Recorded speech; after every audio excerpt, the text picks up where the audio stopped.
আজকে এই ক্লাসে তোমরা Shahjalal NG FF school and কলেজে যে অষ্টম শ্রেণীর পরীক্ষাটি হয়ে গেছে গণিত পরীক্ষা, সেই গণিত পরীক্ষার একটি প্রশ্নপত্র তোমরা এখানে দেখতে পাচ্ছ।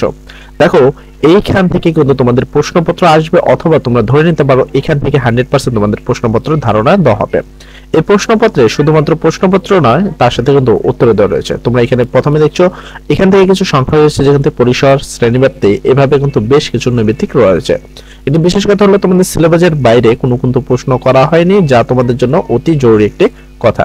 তো তোমরা এখানে দেখছো মুনাফার কিছু অঙ্ক রয়েছে, ডিজিটাল ডিভাইস এবং তোমরা উৎপাদক নির্ণয়।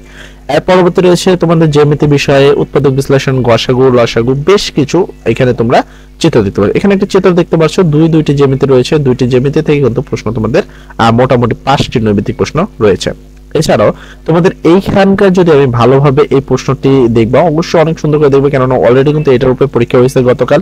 তাই আগামী যে তোমাদের পরীক্ষাটি, সেখানে কিন্তু এখান থেকে প্রশ্ন আসতে পারে।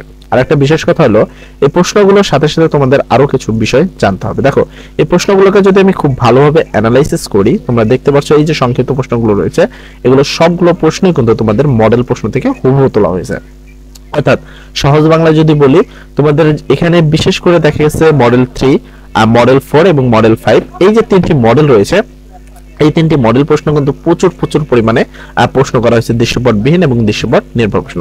এন্ড সৃজনশীল প্রশ্ন থাকবে 60টি প্রশ্ন, এবং এখানে কিন্তু তোমাদের এরা বলা হচ্ছে যে 60টি প্রশ্নের জন্য তোমরা পাচ্ছ 49 মার্ক। এবার এখানে তোমরা খেয়াল করলে দেখতে পারবে এই যে প্রশ্নপত্র রয়েছে, সেখানে কিন্তু সম্পূর্ণ সৃজনশীল প্রশ্নে একবারে হুবহু বোর্ডের থেকে তোলা হয়েছে। এই অঙ্কগুলো কিন্তু তোমরা যারা বোর্ড কোশ্চেন সমাধান করেছো, তারা কিন্তু অলরেডি পেয়ে গেছো।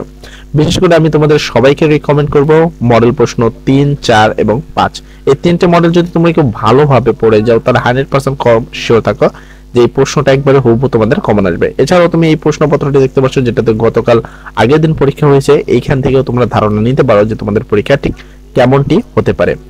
আশা করি তোমরা এই পরীক্ষা বিষয়ে মোটামুটি তোমাদের সবার ধারণা হয়ে গেছে। দেখো, একটা জ্যামিতি থাকবে, বাকি কিছু টপিকের উপরে তোমাদের যেমন অ্যালগরিদমের যে প্রশ্নগুলো ছিল, অর্থাৎ ডিজিটালের, তারপরে প্রচুরকের যে গড় নির্ণয়ের প্রশ্ন ছিল, অজীব রেখা অঙ্কন, এই সবগুলো চিত্র কিন্তু ছিল। তো এইখান থেকে তোমরা এতটুকু বুঝতে পারছো, যদি মডেল টেস্ট খুব ভালো করে পড়ো, অর্থাৎ লেকচার গাইডে যে মূল মডেল টেস্ট, সেটা তাহলে কিন্তু তোমরা কমন পেয়ে যাবা।